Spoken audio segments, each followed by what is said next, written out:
In today's lecture, we are going to introduce a new type of function called a quadratic function. The standard form of a quadratic function is given by fx equal to a times x minus h whole square plus k, where a is not equal to 0. The graph of f is a parabola whose vertex is at the point h comma k. The parabola is symmetric with respect to the line x equal to h. If a is greater than 0, the parabola opens upward. If a is less than 0, the parabola opens downward. In our today's class, we will talk about the solutions of a quadratic equation. So the solution of a quadratic equation of the form ax squared plus bx plus c equal to 0 are going to be given by the quadratic formula, which is x equal to minus b plus or minus square root of b squared minus 4ac over 2a. While taking the square root of negative 1, we will call it I, hence square root of negative n is going to be square root of n I when n is greater than 0. Other than using the quadratic formula, we will also use the processes of factoring or completing the square. So the process of completing the square is going to be our first learning objective in today's class, and this is going to be a pretty intricate algebraic process, so we will try to understand what we do when we complete the square. Remember, if you have two quantity a and b and you add them, then you get the square to be equal to a squared plus 2 times ab plus b squared. While if you have a minus b and you square the quantity, you are going to get a squared minus 2ab plus b squared. Since a quadratic function is either of the form in 1 or of the form in 2, I can employ some algebraic trick in order to write the quadratic function as an algebraic combination of a completed square term with some additional constant. And this process is known as the process of completing the square. So for example, say we are playing with the general form of a quadratic function, which is ax squared plus bx plus c, and I want to complete the square. Our first step of completing the square is to factor out any constant coefficient other than 1 from the x squared term. Since the coefficient here is a, I'm going to factor out a from the entire equation, and that will become x squared plus b over a x plus c over a. The term inside the parenthesis, after factoring out the constant term a, looks like something of the form in the right hand side of the equation 1. So I'm going to rewrite this term so that it exactly looks like the term in the right hand side of equation 1. So what I do, remember the x squared term is not bothering me. It is already a square term. The second term should start with a 2, so I will go ahead and write 2. Then whatever I had b over a.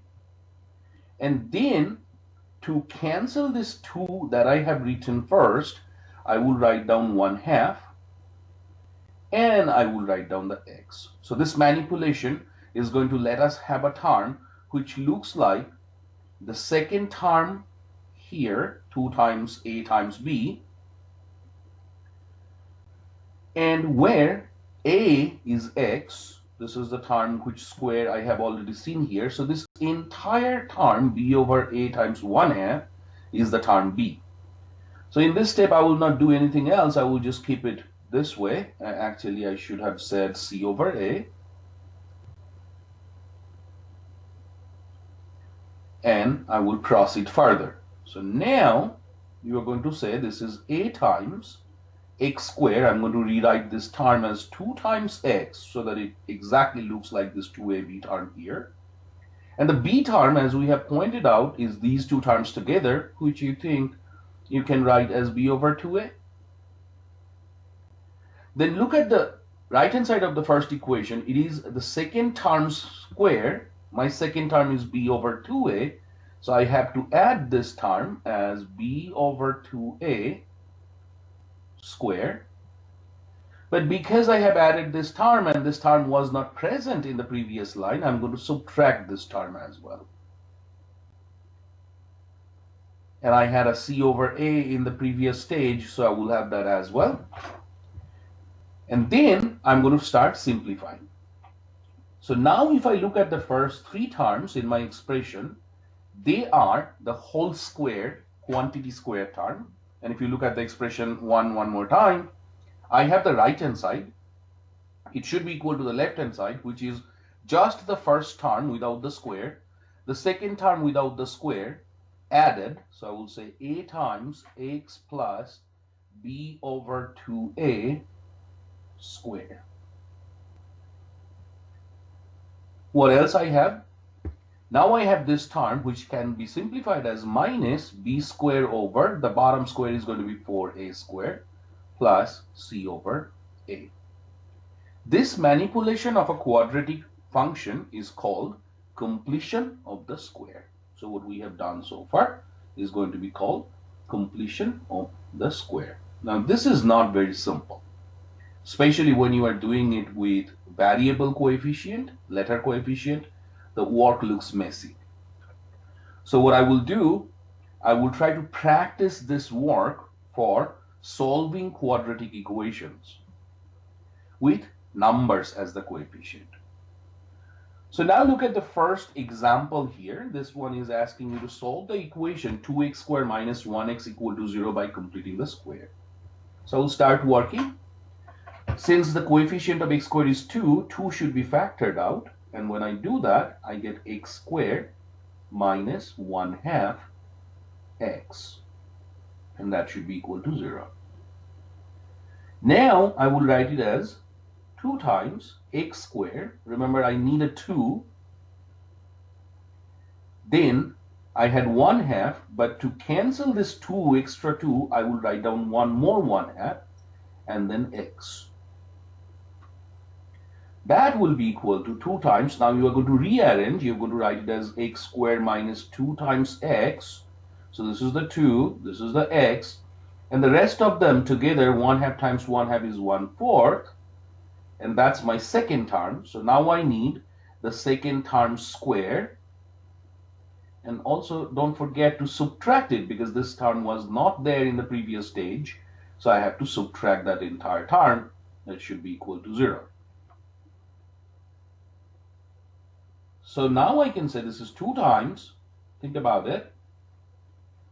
The first three terms is a term square minus 2 times the first term times the second terms plus the second term square, which is like equation 2. First term square minus 2 times first term times second term plus second term square.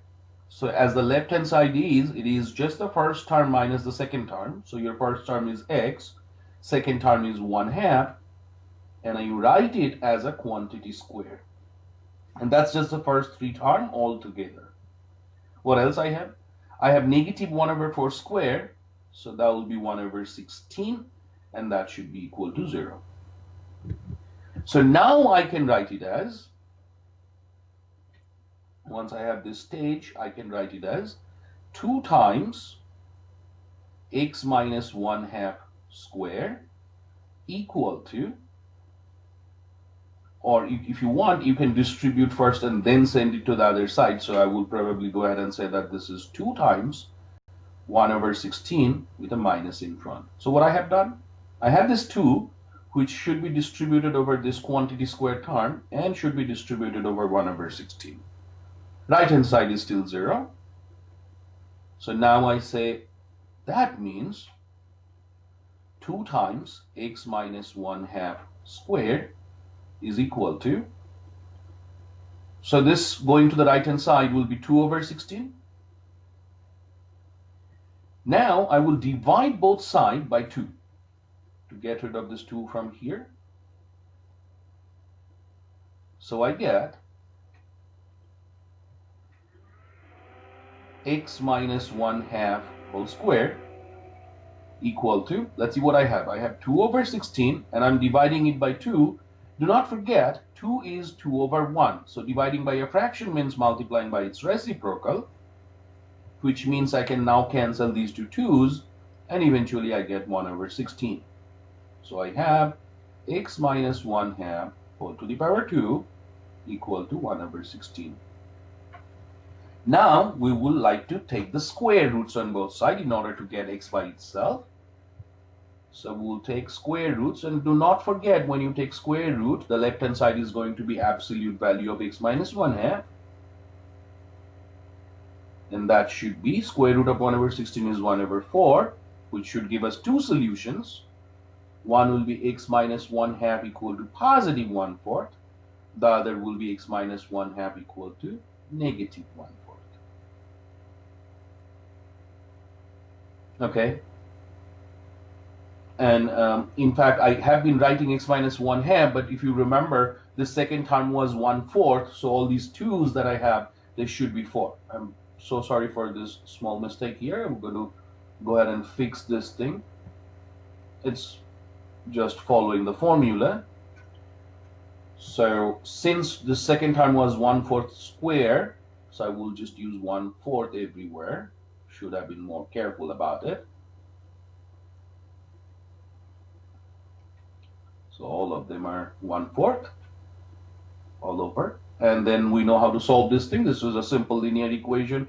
So I'm going to go ahead and add 1/4 to both sides. So I get x equal to 1/4 plus 1/4, which is x equal to 2/4. And then you simplify that, becomes 1/2. On the other hand, the other solution that we will get is also going to be 1/4 added on both sides. So I will get x equal to 0. So the two solutions we got are x equal to 0, x equal to 1/2, and the solution set, if someone asks us to write, is going to be 0, 1/2. And that is going to answer my question. So this is the process of completing the square. What else I want to show you right now, this problem, if I were not to complete the square, I could have still solved it and the solution would be much more easier. We wanted to practice completing the square, that's why we went through the difficult route. Now think about the original equation. It is 2x squared minus 1x equal to 0. Since x is present in both terms, I can factor that x out and I will get 2x minus 1 equal to 0. So either x is equal to 0 or 2x minus 1 equal to 0, which implies 2x equal to 1 implies x equal to 1/2. So I still get the same solution, but this is way easier. There are situations where completing the square is going to be the only way to be able to solve equations, especially when we will talk about application of quadratic equation. This is going to be a very handy tool for us. Okay, let's go ahead and keep working on the other problems. My next problem is finding the solution to the quadratic equation negative 2t squared plus 3t plus 7. And this one is saying by factoring or by quadratic formula. So let's practice quadratic formula first. So first and foremost, the a, which is the coefficient of the square term, is negative 2. B, the coefficient of the linear term, is 3. And c is the constant term, it's 7. Quadratic formula says x is equal to negative b plus or minus square root of b squared minus 4ac over 2a. Now this time the variable is t, so I will write the same thing, but we will write it for t. So t is equal to minus b is 3, plus or minus square root of b squared is 3 squared, minus 4 times a itself is a negative number, and c is 7, all over 2 times a is negative 2. So this is negative 3 plus or minus, what happens under the square root? 3 squared is 9. Minus times minus will give you plus. 4 times 2 is 8 times 7 is 56 over negative 4. So that becomes negative 3 plus or minus square root of 65 over negative 4. So this gives us two solutions. One is negative 3 plus square root of 65 over negative 4. And the other solution is negative 3 minus square root of 65 over negative 4. So far what we have seen that every quadratic equation is going to give us two solutions all the time. Now the solutions might be the same number twice, but it must give us two solutions. My next quadratic equation is 1 plus 4z plus z squares, and I want to find all the real solutions. So looking at this thing, I think our best bet is going to be quadratic formula. So we'll start by writing A. A is the coefficient of the z squared term, which is 1. B is the coefficient of the z term, which is 4. C is equal to 1. So quadratic formula, variable is z, so it is negative b, so negative 4 plus or minus square root of 4 squared minus 4 times a times c over 2 times a, which is equal to negative 4 plus or minus square root of 4 squared is 16 minus 4 over 2, and that is equal to negative 4 plus or minus square root of 12 over 2. What I do now, I write the 12 as 4 times 3. Now remember, square root of 4 is 2, so I get to write it as negative 4 plus or minus 2. Square root of 3 I cannot, so I will keep it there. And then I write it as two solutions. So I write it as negative 4 plus 2 square root of 3 over 2, or negative 4 minus 2 square root of 3 over 2. And that gives us simple simplification. So my two solutions are negative 4 over 2 is negative 2. Don't forget to divide the 2 by 2 as well. So this is negative 2 plus square root of 3 is one of the solution. Similarly, negative 2 minus square root of 3 is the second solution. So we have solved this quadratic equation as well. Number 4 is a quadratic equation that looks pretty simple. It's 12x squared equal to 25. So the easiest way for solving this quadratic equation is dividing both sides by 12. So let's go ahead and do it. And I get x squared equal to 25 over 12. To get x by itself, we're going to take the square roots on both sides, and I will not forget the absolute value. So I get absolute value of x equal to square root of 25 is 5, square root of 12 I do not know, so I will keep it as that. So I get two solutions. X is either equal to 5 over square root of 12, or x is equal to 5 over negative square root of 12, and that would answer my question. Problem number 5, we're going to introduce a new process of solving quadratic equation in this one, which is the process of factoring. So let's see, I'm going to multiply and distribute first. So I'm going to get n squared minus 15n equal to minus 50. To solve a quadratic equation, unlike linear equation, you need all the terms on the same side of the equation. So first I'm going to add 50 on both sides, so that right hand side is equal to 0. So what I get n squared minus 15n plus 50 equal to 0. Then I factor it. So I need two numbers that will multiply to 50 and add to the middle term's coefficient, which is negative 15. And clearly the numbers are negative 10 and negative 5. So my factors are n minus 10 times n minus 5.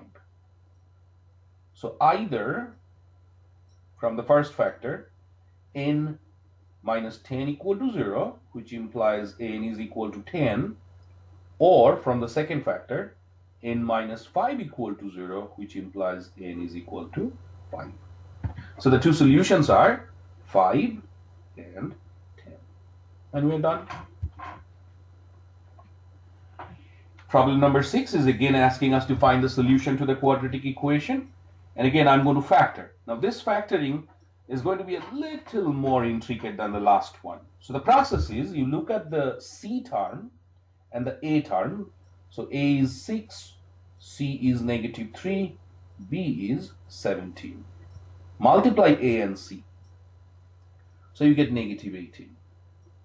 Now you need two numbers that multiplies to -18 and adds to +17.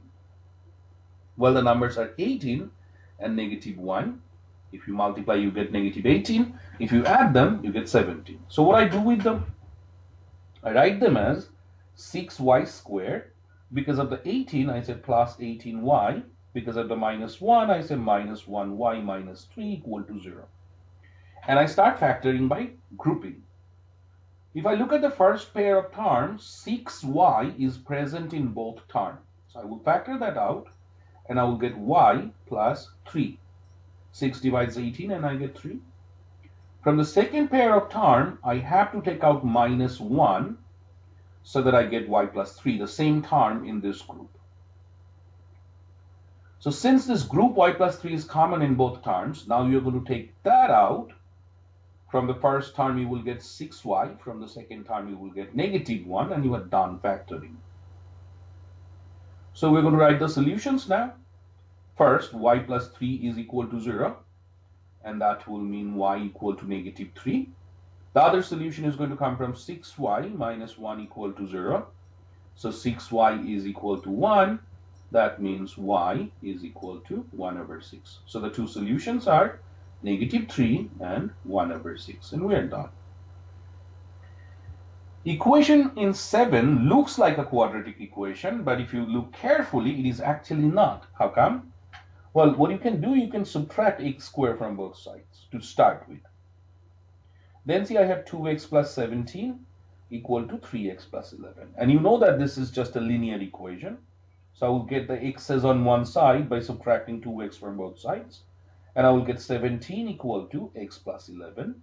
Then I subtract 11 from both sides to isolate x, and I get x equal to 17 minus 11, 6. And that is the solution. It is similar to question 8. And what we will do to solve question 8, first we will distribute, which is called the foiling. So you get x squared, I get minus 1x, I get minus 2x when I distribute the -2, I get plus 2, and do the same thing on the right hand side. So x squared plus 1x, then distribute the 7 plus 7x plus 7. Okay, so now we are going to simplify. We get x squared minus 3x plus 2 equal to x squared plus 8x plus 7. So if you think carefully, this is just like the last problem. So we'll start by subtracting x squared from both sides. So they will cancel. And you will get -3x plus 2 equal to 8x plus 7. As usual, add 3x to both sides so that the x's are on one side. And I get 2 equal to 11x plus 7. So now it is time to subtract 7 from both sides. And I get -5 equal to 11x. So we divide both sides by 11 to isolate x. And that tells me that the solution x is equal to -5 over 11. All right. Equation number 9, it is t plus 2 plus 5 over t equal to 0, and we want to solve it for the value of t. So first and foremost, we are going to get rid of the denominator. Since there is only one denominator, it is useful to multiply all of that by t. Now remind yourself, since t in the denominator, t is not equal to 0. That is a very crucial step here. So let's see what we get when we multiply throughout the equation by t. So I get t times t plus 2 times t plus 5 equal to 0. So actually you get 5 over t times t, but then you can cancel those two t's. And that was my purpose, to get rid of the denominator. So what I get t squared plus 2t plus 5 equal to 0. This will be best because this thing is something that we cannot factor really, so it will be best to solve using the process of quadratic quadratic formula. So A is 1, B is 2, C is 5. So t, the variable, is negative b, so negative 2, plus or minus square root of b squared, so that's 2 squared, minus 4 times 1 times 5, all over 2 times a, so that's 1, which is negative 2 plus or minus square root of 4 minus 16 over, 4 minus 20 over 2. And that is negative 2 plus or minus square root of negative 16 over 2.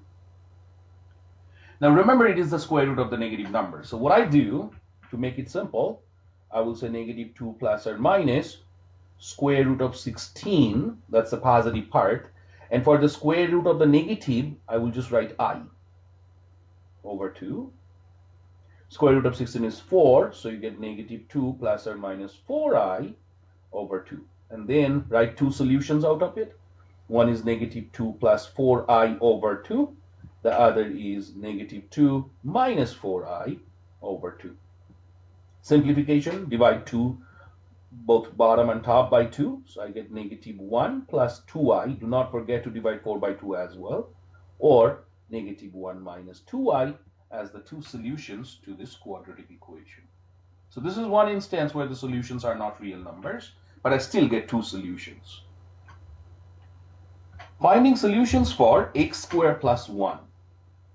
So the question says give all zeros. Now and so on, we are going to refer to zeros as simple as solutions. And let's see what we can do with that. So we write as x squared plus 1 equal to 0. So that will be easier if we use the square root method. So we'll subtract 1 from both sides. So that will be x squared equal to negative 1. And then I take the square roots on both sides. And again, do not forget the absolute value. So you get absolute value of x, square root of negative 1, write it as square root of 1 times I. So absolute value of x is, square root of 1 is just 1, so it is simply I. So I get two solutions, x equal to I or x equal to negative I. That answers my question. The next question is asking us to find a quadratic equation in the variable x with the solution of square root of 2 and negative square root of 7.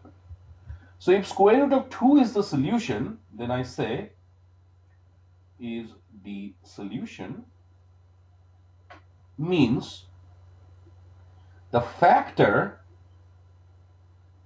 that gives this solution is x minus the solution, as simple as that. Similarly, negative square root of 7 is the solution, so I will look for the factor, and the factor is going to be x minus whatever the solution is. Now the solution itself is a negative number, so simplifying I get x plus square root of 7. So the required quadratic polynomial or equation is going to be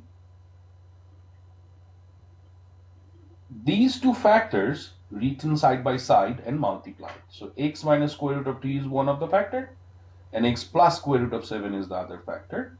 That is equal to 0. So what I do? Well, distribute and FOIL. So x squared plus square root of 7x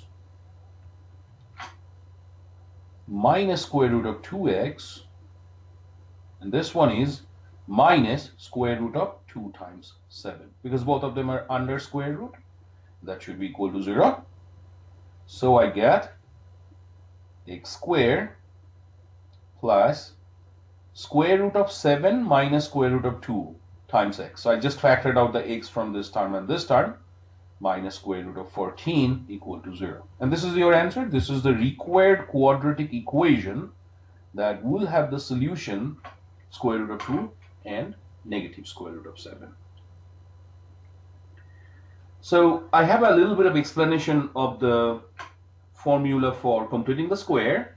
Now we will skip it because we have talked about completing the square already, and we will just go ahead and try to solve this equation using completing the square. I promise this one is going to be much easier now. So again, remember the process. X squared is already good because the coefficient is 1, so I don't have to worry about anything. I will start there.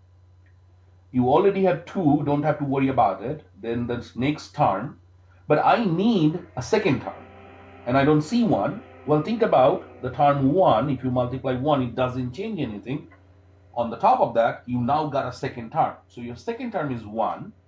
That means now I need the square of the second term, but it is not there in the original equation, so let's subtract it. And you already had a -3 in the expression, so that is your quadratic equation. Now if I look at the first 3 terms, x is the first term, 1 is the second term, these are the squared terms. And if you go back to the very top of our discussion, we knew that it looks like equation number 2, where you have first term squared minus 2 times first term times second term plus the second term squared. So the left hand side should be first minus second whole square.